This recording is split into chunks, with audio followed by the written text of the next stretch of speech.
হয় নবীজির হাউজে কাউসারের পানি পান করা সম্ভব হবে না। কথা বলেন ঠিক কিনা?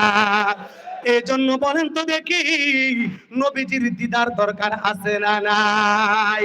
পাই যদি নবী গো আপনার দিদার, মৌতের যাতনা তাকিবে না আমার, দয়া যে করিয়া দিও গো দিদার, দয়া যে করিয়া দিও গো দিদার, ইয়া রাসূলুল্লাহ ইয়া হাবিবাল্লাহ।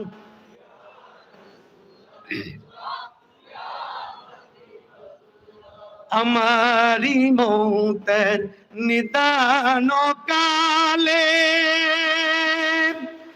তাকিয়া নবী গো আমার শিয়রে, আওয়াজ করে বলি আল্লাহু আকবার। আমারি মৌতের